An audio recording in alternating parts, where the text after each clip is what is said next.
Então, primeiro, eu sou o Nico, eu sou aluno aí do último ano do curso. Eu sou formado em marketing também pela Positivo, estou finalizando agora comunicação institucionais que nem vocês. Eu sou especialista em marketing digital, então trabalho aí há uns 5 anos com vendas e marketing, e vendas é basicamente o irmão de marketing, né? É totalmente complementar. Vou passar para vocês hoje, basicamente, o funil de marketing, né? Porque essa oficina é dividida em duas partes. A primeira parte é porque a gente vai focar no topo do funil, então a gente vai começar de cima para baixo.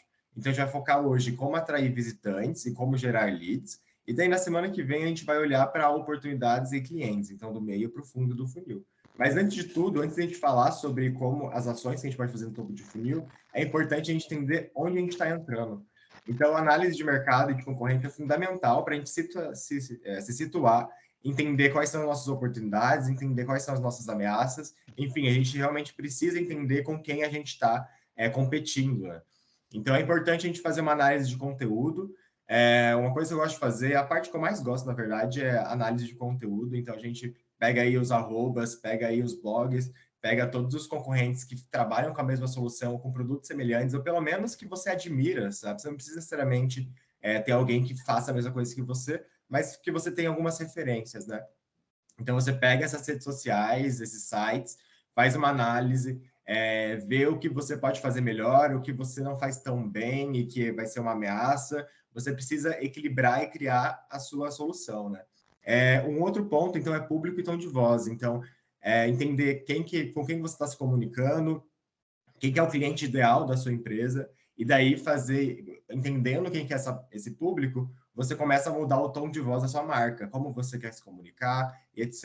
Né? No início aqui a gente estava conversando, eu e a Prof, sobre um projeto nosso, que é do vestibular da Federal, e é muito sobre isso, entender quem que é o público ideal, e moldar nossos textos, moldar a nossa imagem, para que esse público se identifique, que esse público queira ler até o final, queira passar o carrossel até o final. Enfim, a gente sempre tem que instigar esse público e é importante a gente saber quem ele é e o que ele quer ouvir, né? Mas a análise SWOT é uma forma legal de você resumir tudo isso de forma rápida, em tópicos.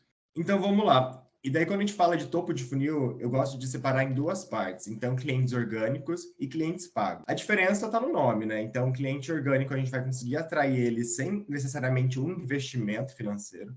Enquanto o cliente pago, a gente vai investir diretamente para atrair ele, como anúncios. Já o orgânico, eu acho que hoje é o que a gente tem mais conhecimento, assim, de vivência mesmo, né? Porque é produção de conteúdo, é trabalhar com blog, é muito escrita, imagem, um lado um pouco mais criativo de como atrair, né? Então, quando a gente fala de clientes orgânicos, eu tenho essa jornadinha aqui da Rock Content, que, né, produz conteúdo pra caramba, sobre o que é o inbound marketing, né? Então, quando a gente fala de clientes orgânicos e topo de funil, a gente está falando de inbound marketing também. E de produção de conteúdo, a gente é algo muito pessoal, né? Eu acho que quando você faz uma análise de concorrência, de referências, cria um mood board mesmo, entende como você quer se comunicar, fica mais fácil para você produzir conteúdo. Mais fácil para quem estuda comunicação, né? A gente já entrou meio com essa visão, a gente já entrou mais enviesado para essa produção um pouco mais rápida, né? Um pouco mais criativa. Então, SEO é uma forma de ranqueamento do seu site. Então, quando você vai lá procurar no Google alguma coisa, sei lá, cursos de comunicação, os primeiros ranqueados ali, os primeiros colocados, têm por trás uma estratégia de SEO para que ele apareça ali nos primeiros resultados. Então, o que você tem que fazer para o seu site conseguir esse ranqueamento? É algo a longo prazo, não é de um dia para o outro. Você precisa criar uma estratégia aí de posts, você precisa criar uma estratégia de palavras-chave, como você vai estruturar o seu texto. Então, tem bem aquilo de título, subtítulo, subtítulo 1, texto 2, bem essa organização mesmo de informação, para que o robô do Google olhe sua página e consiga identificar as informações mais importantes para entregar para o usuário.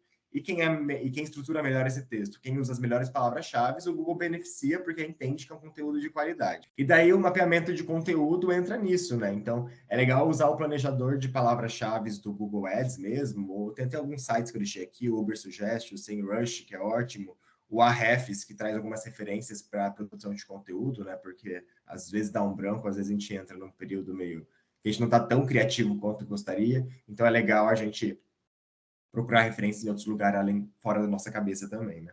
E daí a gente entra na produção de conteúdo em si, né? Porque se você. A gente sempre, quando a gente vai produzir conteúdo, a gente tem que criar esse planejamento, né? A gente.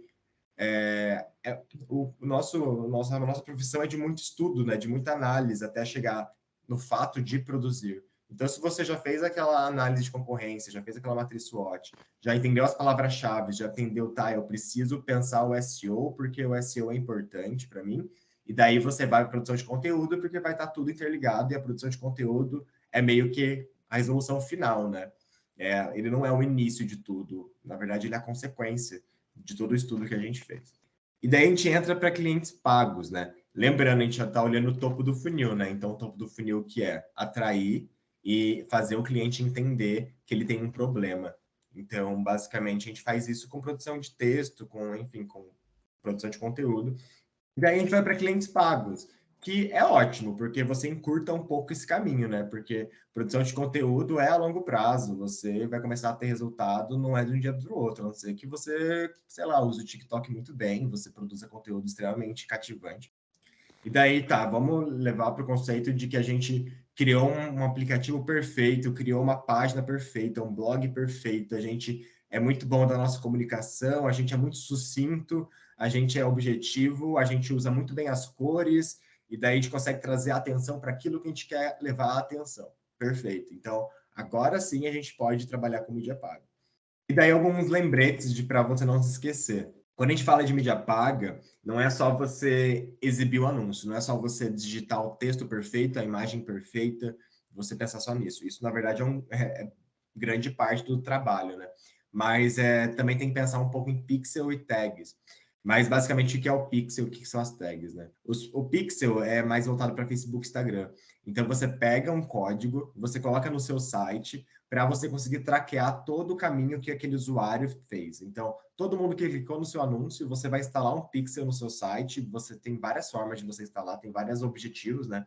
Você pode programar ele para encontrar pessoas que abandonam o carrinho de compra. Então, esse pixel funciona para isso. Você vai ter que colocar ele no seu site, colocar ali com as funções necessárias, testar ele, né? Você tem que ver se está funcionando certinho. E tags é a mesma coisa, só que tags é do Google.